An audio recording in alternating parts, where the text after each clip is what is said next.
I'm talking to you about the worst form of human rights violation, the third largest organized crime, a $10 billion industry. I'm talking to you about a modern-day slavery. I'd like to tell you the story of these three children, Pranita, Shaheen, and Anjali. Pranita's mother was a woman in prostitution, a prostituted person.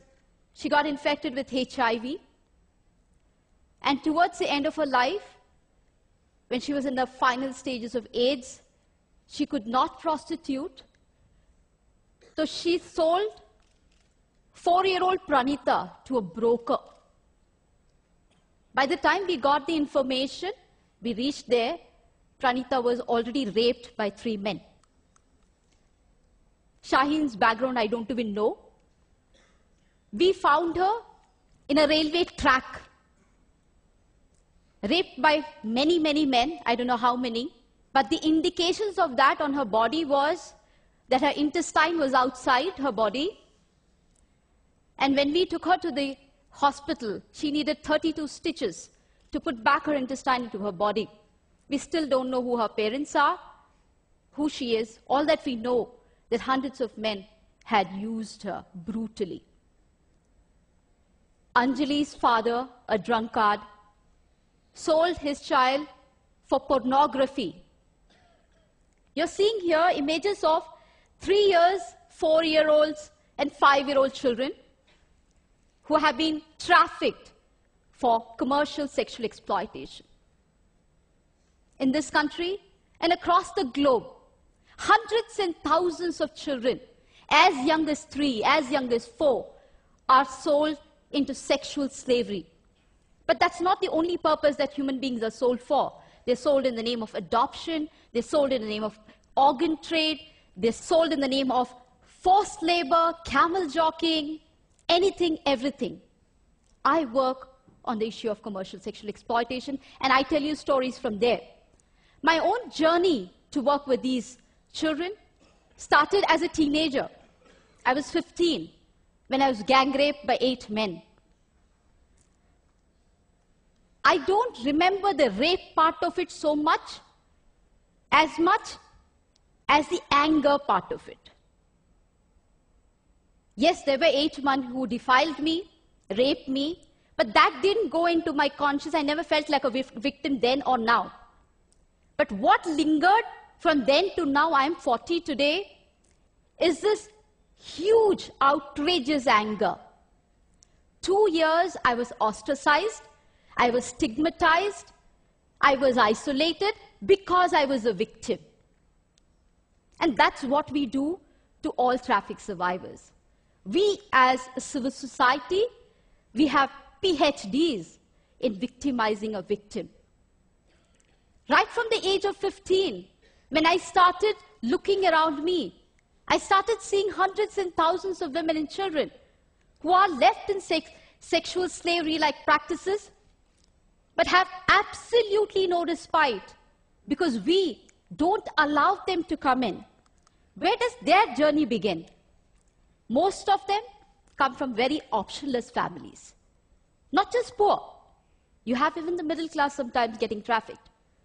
I had this IAS officer's daughter who's 14 years old, studying in 9th standard, who was web chatting with one individual and ran away from home because she wanted to become a heroine, who was trafficked.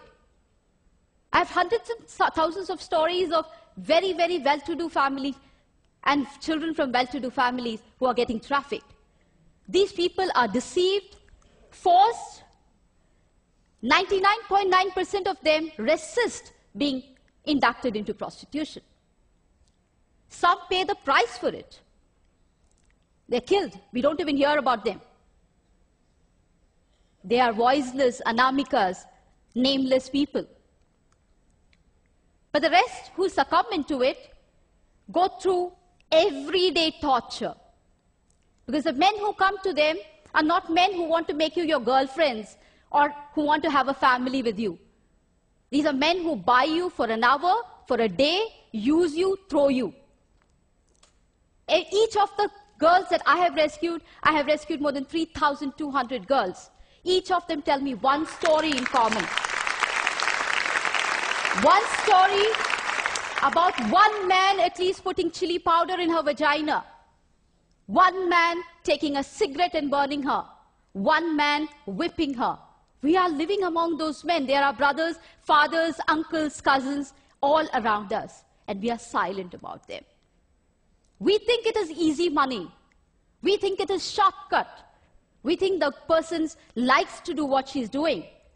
But the extra bonuses that she gets is the various infections, sexually transmitted infections, HIV, AIDS, syphilis, gonorrhea, you name it, substance abuse, drugs, everything under the sun. And one day, she gives up on you and me because we have no options for her. And therefore, she starts normalizing this exploitation. She believes, yes, this is it. This is what my destiny is about. And this is normal to get raped by 100 men a day. And it's abnormal to live in a shelter. It's abnormal to get rehabilitated. It's in that context that I work. It's in that context that I rescue children. I've rescued children as young as 3 years, and I've rescued women as old as 40 years. When I rescued them, one of the biggest challenges I had was, where do I begin?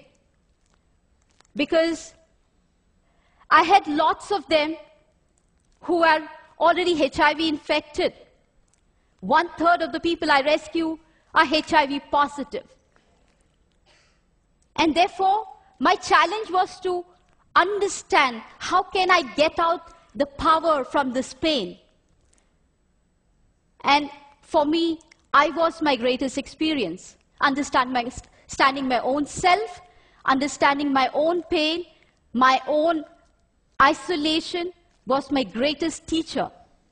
Because what we did with these girls is to understand their potential. You see a girl here who's trained as a welder. She works for a very big company, a workshop in Hyderabad, making furnitures. She earns around 12,000 rupees. She's an illiterate girl, trained, skilled as a welder. Why welding and why not computers? We felt one of the things that these girls had is immense amount of courage. They did not have any pardas inside their body, hijabs inside themselves. They've crossed the barrier of it. And therefore, they could fight in a male-dominated world very easily and not feel very shy about it. We have trained girls as carpenters, as masons, as security guards, as cab drivers. And each one of them are excelling in their chosen field, gaining confidence, restoring dignity, and building hopes in their own lives. These girls are also working in big construction companies like Ramki Construction as masons, full-time masons. What has been my challenge? My challenge has not been the traffickers who beat me up. I've been beaten up more than 14 times in my life. I can't hear from my right ear. I've lost a staff of mine who was murdered while on a rescue. My biggest challenge is a civil society. It's you and me. My biggest challenge is your blocks to accept these victims as our own. A very supportive friend of mine, a well-wisher of mine, used to give me every month 2,000 rupees for vegetables. When her mother fell sick, she said, Sunita, you have so much of contacts. Can you get somebody in my house to work so that she can look after my mother? And there's a long pause, and then she says, not one of our girls. It's very fashionable to talk about human trafficking in this fantastic AC hall. It's very nice for discussion, discourse, making films and everything. But it is not nice to bring them to our homes.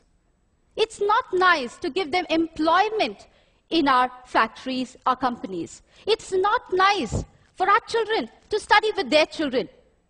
There it ends. That's my biggest challenge.